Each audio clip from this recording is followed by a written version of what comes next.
அனுதினமும் எங்கள் குறுஞ்செய்திகளை கேட்டு பலருக்கு பகிர்ந்து கொள்ளும் உங்களுக்கு எங்கள் அன்பான புத்தாண்டு வாழ்த்துக்களை தெரிவித்துக் கொள்கிறோம்.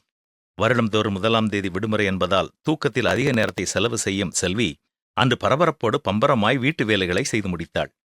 மதியமும் ஏதோ ஒரு புத்தகத்தை நீண்ட நேரம் உட்கார்ந்து வாசித்துக் கொண்டிருந்தாள். இதை கவனித்த அவளுடைய கணவன், என்ன செல்வி, இன்றைக்கு உன்னுடைய நடவடிக்கை எல்லாம் வித்தியாசமாக இருக்கின்றனவே. விடுமுறை நாள் என்றாலே பாதி நாள் தூக்கத்திலே செலவு செய்யும் நீ இன்று எப்படி இவ்வளவு சுறுசுறுப்போடு வேலை செய்கிறாய் என்று கேட்டார். அதற்கு செல்வி, வருட கடைசியிலே எனது மேஜை டிராயரை சுத்தம் செய்ய வேண்டும் என்று சொல்லி நான் நேற்று எல்லா பேப்பர்களையும் இது வேண்டுமா இது வேண்டாமா என்று தீர்மானிக்கும் பொழுதுதான் கடந்த ஆண்டில் நான் ஜனவரி 1ஆம் தேதி எழுதி வைத்த எனது தீர்மானங்கள் என்ற அட்டையை நான் பார்த்தேன். சுமார் 2 மாதங்கள் அந்த அட்டையை பார்த்து பார்த்து என்னுடைய வாழ்க்கையை சரி செய்து கொண்டிருந்த நான் மார்ச் மாதம் முதல் அந்த அட்டையை மறந்தே போய்விட்டேன். நல்ல வேளை நேற்று அதை மீண்டும் நான் கண்டெடுத்தேன். நான் செய்த தீர்மானங்களிலே பல தீர்மானங்களை நிறைவேற்ற முடியாமல் போனதை குறித்து நான் வேதனைப்பட்டேன். அவைகளை நான் நிறைவேற்ற முடியாமல் போனதற்கு ஒரு காரணம், என் தீர்மானங்களில் எனக்கு உதவி செய்ய நான் கடவுளை தேடவில்லை என்பதை உணர்ந்து கொண்டேன். எனவே அந்த தீர்மான அட்டையை போட்டோ எடுத்து என்னுடைய மொபைலில் சேவ் பண்ணி கொண்டேன். மேலும் அந்த அட்டையை என்னுடைய மேஜை அருகிலேயே எப்பொழுதும் நான் பார்க்கும்படியாக ஒட்டி வைத்திருக்கிறேன்.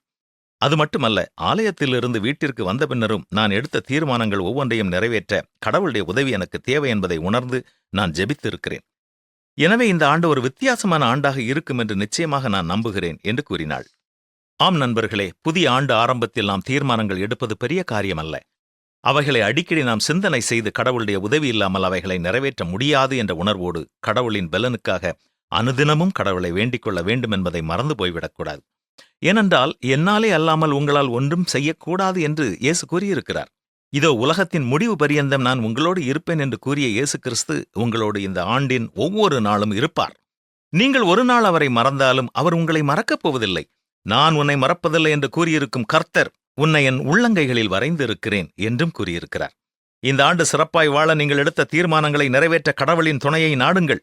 அவர் வாக்குப்படியே உங்களுக்கு உதவி செய்வார். ஏனென்றால் உண்மையாய் தம்மை நோக்கி கூப்பிடுகிற யாவருக்கும் கர்த்தர் சமீபமாய் இருக்கிறார் என்றுதான் பரிசுத்த வேதமும் கூறுகிறது.